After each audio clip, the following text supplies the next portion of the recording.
कल अरुण हल्दर जी ने मीडिया से संबोधन करते समय ये कहा कि समीर वानखेड़े ने कोई धर्म परिवर्तन नहीं किया। हमें लगता है हल्दर जी, आप एक संवैधानिक पद पे बैठे हैं, उसकी गरिमा रखिए। आयोग की कार्यप्रणाली है, कोई चिट्ठी कोई दे तो उसको कहीं ना कहीं जांच करना जरूरी हो जाता है। प्रक्रिया पूरी करके लोगों को सम्मन किया जा सकता है। उन्हें सिविल कोर्ट के राइट है, वो लोगों को बुलाकर जानकारी हासिल कर सकते हैं, उसकी एक विस्तृत रिपोर्ट तैयार करके पार्लियामेंट में रख सकते हैं, सिफारिश कर सकते हैं कि ये आप सरकार करे।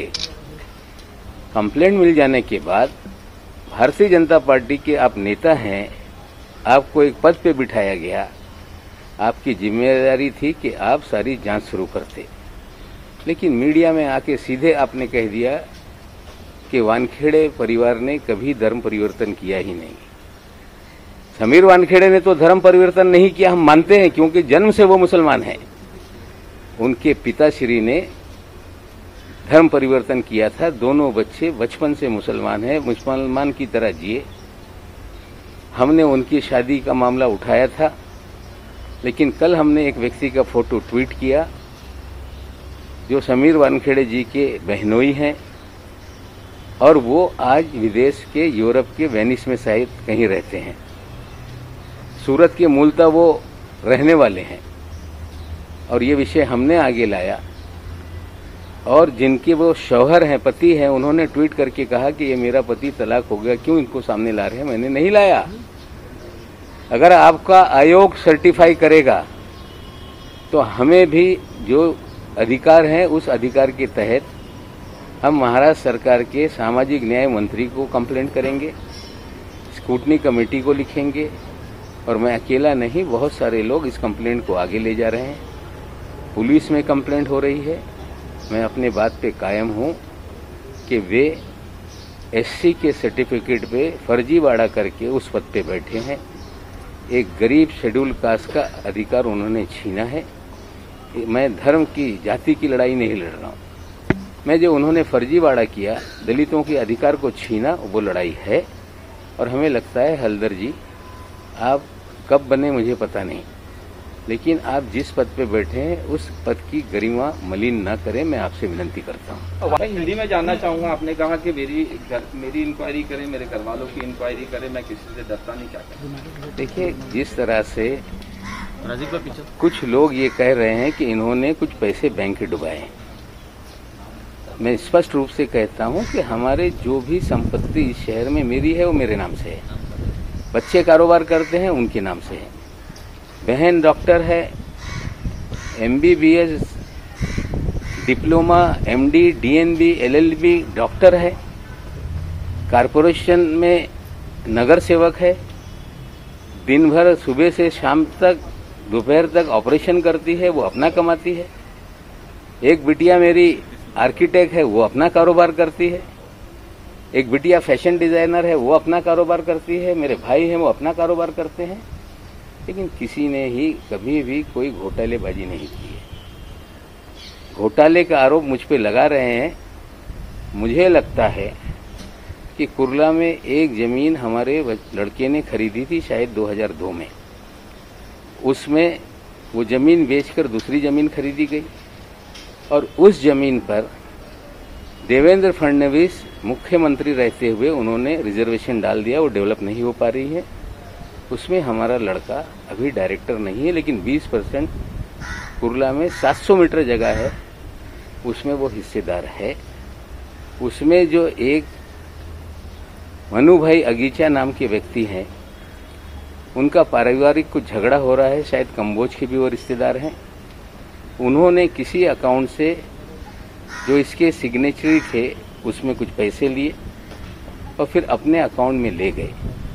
हमें लगता है इस विषय की जांच अलग अलग विभागों ने की है, और उस समय भी हमारे लड़के का अकाउंट लोगों ने चेक किया है। हमने कभी कोई भी फर्जी तरीके से किसी का पैसा अपने पास लाया नहीं, कोई बैंक का पैसा लाया नहीं। और जांच कभी भी हो सकती है। जांच बीजेपी के रहते हुए भी हुई है, आज भी वो कर ले, उससे हमारा लेना देना नहीं। शायद मोहित कंबोज के भी रिश्तेदार हैं जो मोड ऑफ एप्रेंटी दिखा रहे हैं। कंबोज ने भी इसी तरह की मोड ऑफ एप्रेंटी दिखाई है, इसलिए उनको ज़्यादा जानकारी है।